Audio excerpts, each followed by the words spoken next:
Level 5 just had a conference the other day, and it was a conference that was kind of angering me to the max.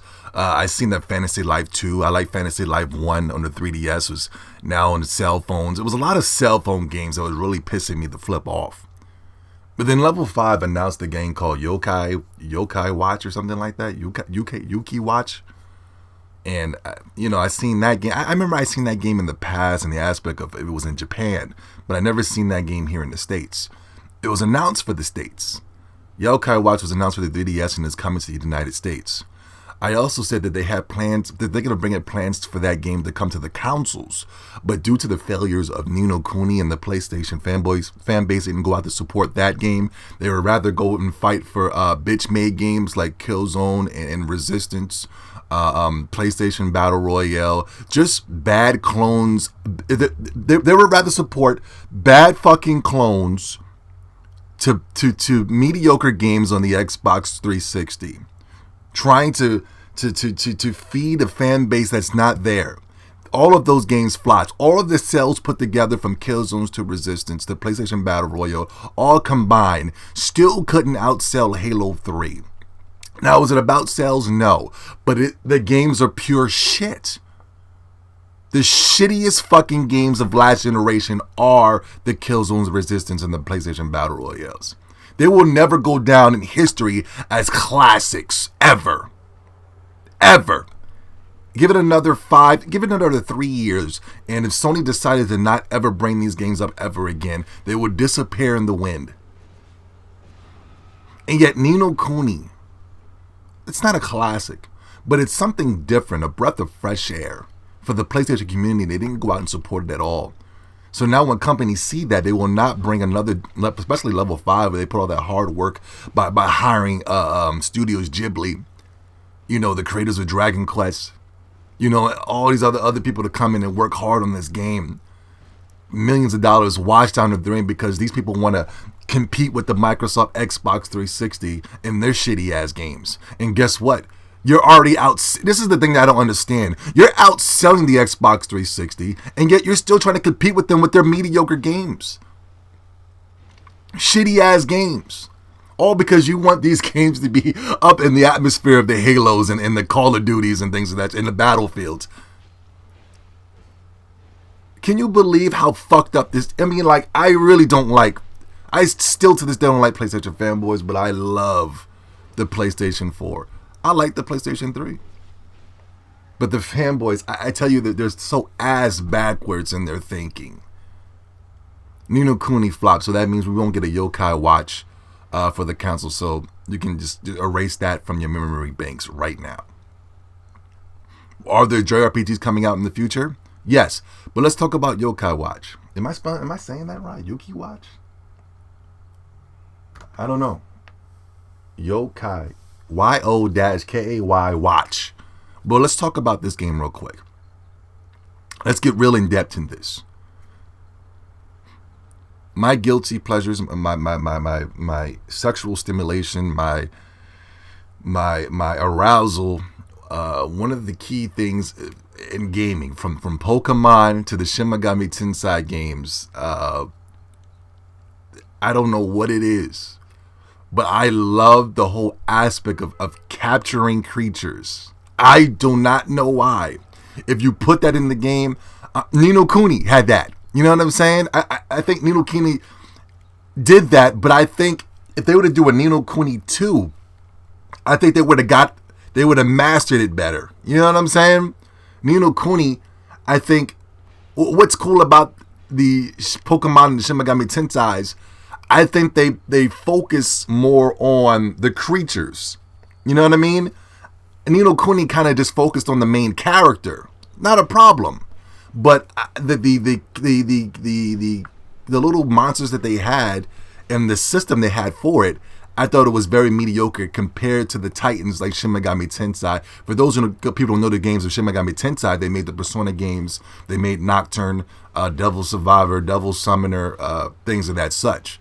They've mastered it. Both Pokemon and Shin Megami Tensei. Masters at that. Ni no Kuni, it was okay. They need work, and I think with a Ni no Kuni 2, it would have been better. Now, Sony fanboys are going to try to tell me what I don't know what I'm talking about. Yeah, but you didn't buy the game, so how can you going to tell me? You know what I'm saying? You can tell me about Killzone and Resistance. You know what I'm saying? But you can't tell me about Ni no Kuni when I played it. I've played Killzone and Resistance. Dog shit. Let's talk about it now. Yokai Watch. The game, you're a little boy. You know what I'm saying? And you're going around and you're capturing creatures. You know what I'm saying? You're going, it's not creatures, ghosts. But here in America, they're not going to call them ghosts. They're just going to call them I forgot what they were going to call them. But due to here in America and how we like to censor everything, we can't talk about ghosts and spirits and natural world things. You know what I'm saying? Because it doesn't coexist with the Bible, I guess. I don't know. I don't know why we can't do things like this in America. There's a lot of things we can't do in America that they do over there. Like sexuality is very covered here. Over there in Japan, they're kind of open with their sexuality and aspects of showing breast and sex and things of that such. It's weird. Their kids can go into a store and look at sexual things, and it's not a big deal. Here, we censor those things up. But if we want to blow a man's head off or blow his brains out or stick a hot comb in somebody's anal canal, we show those type of things. We also, and the closest thing to sexuality that we show over here is a man's butt. You ever notice that? We censor the woman's butt, but we always show the man's butt. I don't know why. Can somebody explain that for me? Anyway, Yokai Watch, I can't wait till that motherfucker gets to the States, yo. I heard like it was a phenomenon in Japan, yo. But it didn't become a phenomenon. It was, when it came out, it was just a regular game. But then they made an anime for it, just like for Pokemon, it was the same thing. Pokemon was still dope here in the States. But when that motherfucking anime came out, boom, it exploded. Even for me, I was like, I played it, but when I remember when the anime came out, it just added a whole new way of looking at the game. It was amazing. It was like I was trying to collect characters that I wouldn't even collect on the game, like Meowth or Jigglypuff, Clefairy. Like the cartoons really opened up a new way of looking at the Pokemon games, and I thought it was amazing. Yokai Watch. I hope I'm saying it right. Yuki Watch, whatever. I can't wait, man. I'm excited. It's got the Pokemon elements. It's got the Shin Megami Tensei elements. Not only that, it's turn-based role-playing gaming. Oh my! I mean, you. What are you telling? What are you? Not only that, it's not just one-on-one role-playing gaming, turn-based role RPGs. It's 3v3s. You know what I'm saying? So you got you got your ghosts and your creatures. You got your three main dudes out there on the party line, and you guys are going out there and doing your turn-based attacks. One thing that looked real janky was the whole using the touchscreen to do attacks. You know what I'm saying? I seen one guy swirling the bottom of the 3DS handheld as if he was inseminating an anal canal or something like that, and I didn't understand all that.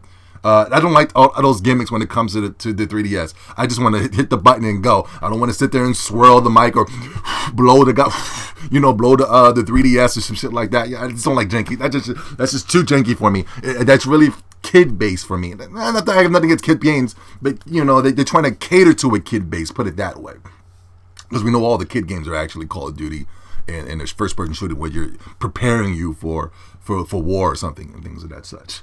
Boom. Yokai Watch, very excited for that. I want to talk about one more thing. Deus Ex. Damn it, hold on. What the hell's the name? Deus Ex, Mankind Divided. Very excited for this game.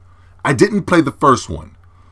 The review sites were shitting on this game. You know what I mean? The review sites was also saying the game was racist in the aspect of it was a black woman in the game. She was a crackhead and things of that such. And it was kind of getting low scores for that. And I noticed a lot of people who like the game are also respectable people, and I also respect their opinion when it comes to video games.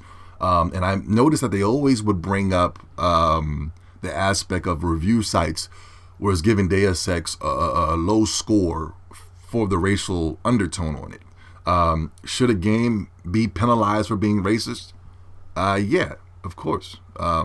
If I made a game coming after Jewish people, you probably would never see the light of day. You know what I'm saying? So, it is what it is. I'm gonna leave it there.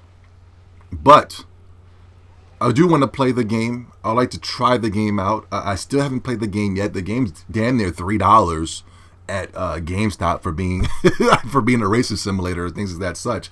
But I will tell you this: it's funny how this game was bashed for being racist, but I think it was BioShock was being low key, not even low key. It was being blatantly racist in their game, and it was Nines and Tenths. It was a USA developer at that. I know Eidos or whatever, Square Enix, it was an American development company, but it's very, it's still Japan is the one that's funding this shit. You know what I'm saying? Japan is still the one riding the back of the shit. Japan is the one that's still mad because the sales of the game didn't really meet their standards, even though the game outsold any of their janky bullshit as Japanese games that's just been pure shit for the past 8 years. You see what I'm saying? But yeah, BioShock Infinite had the same thing going on, but it's got 9s and 10s, and even the same people who were mad that got low scores for Deus Ex didn't say anything about BioShock. It's very surprising. Very surprising. But anyway, 2 games I'm very excited for. 2016, I believe, for both. So 2015 is already stacked with games. This Friday, Xenoblade Chronicles. The following week, Mortal Kombat. Probably going to pick up the month after that, Final Fantasy X. There's games after games of the game. There's still more PlayStation 4 exclusives that'll be dropping off this year. It's going to be crazy. And not only that, we have next year with the Uncharted's, Street Fighters, Yokai Watch, and Deus Ex. I don't know, ladies and gentlemen. It's looking really good for Zombie Samurai. And Deus Ex is a role-playing game at that. But I really need to go back and play the original. It's only about $3 to $4 for being racist and getting low scores from American review sites. But it is what it is. We're going to go ahead and check that out, man.